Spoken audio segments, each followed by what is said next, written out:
नमस्कार, मैं शिवांगन से अनीता बोल रही हूँ। शिवांगन एक ओल्ड एज होम है जो एक अच्छी सोसाइटी में है। शिवांगन खोलने का पर्पज मैंने बताया है अपने वीडियोज के द्वारा। तो वहाँ से मैं ज्ञान की यात्रा अपनी बताई ताकि लोग भक्ति और ज्ञान दोनों का यूज करके अपने बुढ़ापे को संवारे, सजाए, सुंदर बनाए। बुढ़ापे से कोई चिढ़े नहीं, कोई डरे नहीं। बुढ़ापा एक बहुत सुंदर अवस्था है अनुभवों की, जिसे हम जितना डीप में जाएंगे उतना ही मोती निकाल करके लाएंगे। धीरे धीरे हीरे रत्न सब निकलेंगे। बिना बुढ़ापे के कभी भी नहीं निकल सकते। इसलिए तो कहते हैं ना, कई बारी की धूप में बाल सफेद नहीं किए, तो वो कच्चा साइन है। पक्का जो होता है वो अनुभव हमें सिखाता है। जैसे जैसे हमारी उम्र बढ़ती है, हम परिस्थितियों को अच्छी तरह समझ पाते हैं और धीरे धीरे उन्हें हैंडल भी कर पाते हैं। तो ये मैं पहले अपनी ज्ञान की यात्रा बताई थी, क्योंकि बुढ़ापे के साथ ही मैंने एक संगठन ज्वाइन किया था जिसका नाम ब्रह्मा कुमारी था। उसके बाद मेरा वो छूट गया, लेकिन मेरा अनुभव पूरा वहाँ का बहुत अच्छा रहा जो मैंने खुद में चेंज किया। और ज्ञान से पहले मैं भक्ति मार्ग में चलती थी, तो उसका भी मैं बता रही हूँ जो मुझे याद आ रहा है। तो भक्ति के बाद सत्संग मैंने शुरू कर दिया था कि भक्ति में मैंने सत्संग का समावेश किया। उससे पहले की एक भक्ति की एक बड़ी कहानी है। वो जब सत्संग नहीं था मेरे जीवन में तब का। मेरी नई नई शादी हुई थी और शादी को 4 महीने ही हुए थे और मेरे हस्बैंड की पूना में ट्रेनिंग थी। तो 4 महीने के बाद मैं पूना गई। तो पूना जैसे ही हम स्टेशन से उतरे तो पूना में बड़ा अच्छा माहौल था। सितंबर का महीना था, पूरा गणेश उत्सव जोरदार तरीके से वहाँ पे मनाया जा रहा था। और मुझे बड़ा सुंदर लगा। और जहाँ से भी ऑटो से निकल रहे थे हर जगह गणेश उत्सव की धूम थी। तो जो मकान लिया था वो एक फौजी का मकान था और उसमें 2 कमरे, किचन, टॉयलेट, बाथरूम, बस उतना ही था। और एक रूम उन्होंने हमें दिया था, क्योंकि ट्रेनिंग में क्वार्टर नहीं मिलता, आपको अपना ही इंतजाम करना रहता है। हॉस्टल में रह नहीं सकते थे क्योंकि कपल थे। तो फिर हम उन्हीं के एक कमरे में रहे। लेकिन उसमें घुसने के बाद मुझे जरा भी ऐसा नहीं लगा कि वो एक कमरा है। उन लोगों ने इतने अच्छे से, इतने प्रेम से, और वो बहुत भक्ति भाव वाले लोग थे। घर का वातावरण भी बहुत अच्छा था। हम सुबह के समय पहुंचे थे। मेरा ये वीडियो उन आत्माओं के बारे में बताने का एक मकसद ये है कि संसार में कुछ भी छोटा नहीं होता, केवल आपका दिल बड़ा होना चाहिए, उसमें समाने की शक्ति होनी चाहिए। तो उसको एक विराट रूप देना आना चाहिए। ना पैसा बड़ा, ना धन बड़ा, आखिर इंसान का मन ही बड़ा होना चाहिए। ये बताने का मेरा एक मकसद है। तो जैसे ही मैं उस रूम में रहे, बड़े प्रेम से, कोई भी चीज नहीं थी वो बताने आ रही। खाना पीने का भी उन्होंने इंतजाम किया कि आप हमारे साथ ही खाओगे, हम ही बनाएंगे। और जो भी हो, सरकार भी कोई कमी नहीं रखती है। फौजी भी थे तो उनको राशन वगैरह इतना भरपूर मिलता था कि कई बार वो अपने राशन में से मुझे दे देती थी कि नहीं आप मत खरीदना, हमारे पास ज्यादा हो जाता है। तो इतने विराट हृदय के लोग थे। तो धीरे धीरे मुझे थोड़ा सुरक्षा भी लगी, क्योंकि मैंने सुना था बॉम्बे पूना का माहौल अच्छा नहीं है। लेकिन नहीं, माहौल हर जगह अच्छा और बुरा होता है, कहीं पे ज्यादा, कहीं पे कम, लेकिन हर जगह का माहौल में रहने वाले लोग अच्छे और बुरे होते हैं। और वो धीरे धीरे मैं उनके साथ रहते रहते इतनी घुल मिल गई। उनके 3 बच्चे थे और वो इतने भक्ति भाव वाले थे। और मेरे घर में तो छोटा सा एक कमरा था, वहीं पे खाना बनता था। तो मैंने कोई मूर्ति भी नहीं लगाई थी, ना ही कोई तस्वीर थी। और मुझे पता था कि 8-9 महीने में हमें यहाँ से जाना है, तो कुछ भी नहीं था। लेकिन उनके घर से जैसे ही मैं बाथरूम से नहाकर निकलती थी, उनके कमरे में से इतनी अच्छी स्मेल आती थी पूजा पाठ की, धूप, दिया, बत्ती, सबकी इतनी अच्छी स्मेल आती थी। और वो हमेशा कुछ ना कुछ मनाते रहते थे। कर्नाटक के थे, बहुत भक्ति भाव वाले थे, बहुत भक्ति भाव था। और समझने की शक्ति इतनी थी उनकी, इतने सेंसिटिव थे। उन्हें पता चल गया कि मैं नॉनवेज नहीं खाती और मैं प्रेग्नेंट थी। तो उन्हें पता चल गया, तो वो अपने घर में नॉनवेज नहीं बनाते। मिसेज तो नहीं खाती थी, हस्बैंड खाते थे। लेकिन जैसे ही उन्हें पता चला कि ये नहीं खाती है और हमारी स्मेल से इसको वॉमिटिंग शुरू हो जाती है, उन्होंने कभी भी 9 महीने तक नॉनवेज नहीं बनाया अपने घर में। और धीरे धीरे वो, उनकी मिसेज ऐसी थी, मैं नहा के आती थी, अगर मुझे एक छींक भी आई होती थी तो मेरे लिए चाय बना के रखती थी। नहीं, आप प्रेग्नेंट हो, प्रेगनेंसी में दवाई नहीं लेते।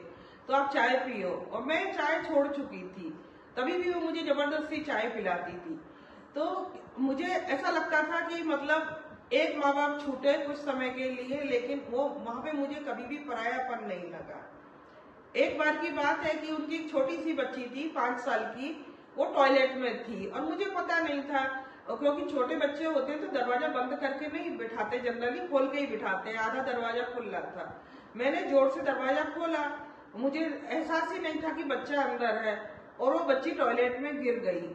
अब वो बच्ची इतनी जोर जोर से रोई, इतनी जोर जोर से रोई, मैं भी डर गई और मैं उसको संभालने गई, लेकिन उसकी मम्मी मेरे से पहले आई संभालने के लिए। वो बच्ची बहुत रोई, उसकी मम्मी को दुख भी हुआ होगा कि देखना चाहिए था, इतनी जोर से दरवाजा खोला। फिर वो बच्ची जब होश मतलब उसे होश आया, उसका रोना थमा, तब उस बच्ची को लगा कि मम्मी कहीं आंटी से चिढ़ ना जाए, आंटी को डांटे नहीं। वो बच्ची अपनी माँ को बोलती है कन्नड़ भाषा में, मतलब बच्चे भी इतने समझदार थे कि कहाँ पे क्या यूज करना उनको पता था कि मम्मी आंटी की कोई गलती नहीं थी।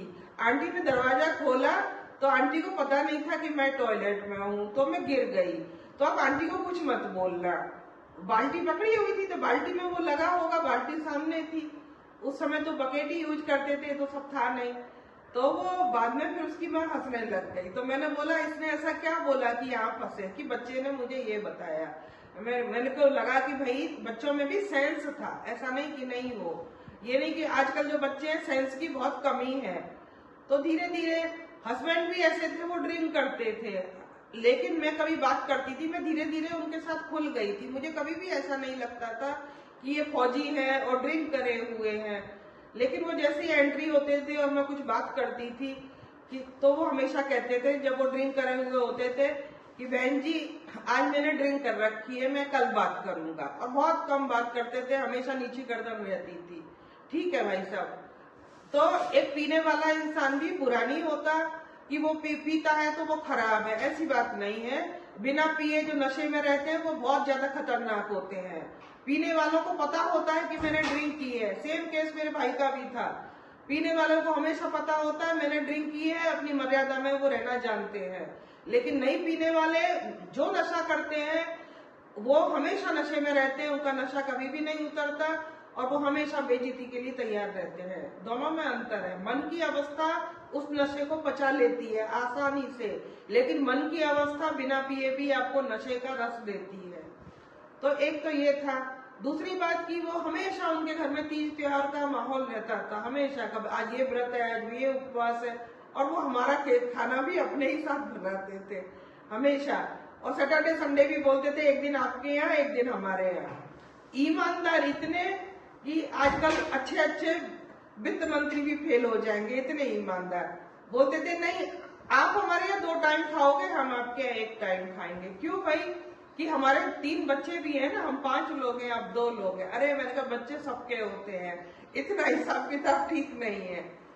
हम वहां पे किराए पर रहे, लेकिन किराए पे रह के भी हम किराएदार की तरह नहीं रहे, हम घर वालों की तरह ही रहे। हमारा कुछ भी खर्चा नहीं हुआ, बल्कि उन्होंने हमें उससे ज्यादा हेल्प की। दूसरी बात की एक घटना है कि मैं हॉस्पिटल से, मेरे बेबी हो गई थी, मैं हॉस्पिटल से आई लौट करके। आजकल कोई किसी के लिए नहीं करता, कुछ भी नहीं करता, और लोभ लालच के बिना तो कोई भी नहीं करता। लेकिन जब मैं आई अपनी बच्ची के साथ तो उन्होंने मेरी नजर उतारी, मेरी बच्ची की। जो कुछ था रोटियां, जो कुछ उनके यहाँ रिवाज होगा वो उतार करके, रोटियां तोड़ करके उतार के बच्ची के ऊपर से फेंकी। और इतनी खुश हुई, इतनी खुश हुई, क्योंकि 5 साल की बच्ची थी। उसके बाद वो बच्चे को गोद में भी लेती थी तो मातृत्व दिखता था, और पूरा परिवार इतने प्रेम से खिलाता था। धीरे धीरे जो मेरे जीवन में घटनाएं आई, उससे मेरा अपना और परायापन खत्म हुआ। कि जहाँ पे आप रह रहे हो उनको अपना मानो, और वही मेरे काम आए, पूरे जीवन वही मेरे काम आए। अपना कोई भी काम नहीं आया, केवल एक मेरे पिता के इसलिए काम नहीं आ पाए, दूर थे। भाई बहनें अपनी मजबूरी में थी, और मेरे पिताजी ऐसे थे, रेलवे में थे, जरा सा भी दुख सुन लेते तुरंत भागे आते थे। वो थोड़ा सेंसिटिव भी थे बेटियों के मामले में। बाकी और पूरा जीवन मेरा दूसरों के सहारे ही गुजरा। शुरुआत वहीं से ही हुई, उसी परिवार में। कोई भी चीज उनके घर में खाने की आती थी वो मेरे लिए भेजती थी। वो प्रेग्नेंट है, वो प्रेग्नेंट है, बच्चे भी। आंटी आपकी छोटी के लिए, उन्होंने पहले ही बोल दिया था कि इनके यहाँ लड़की आएगी।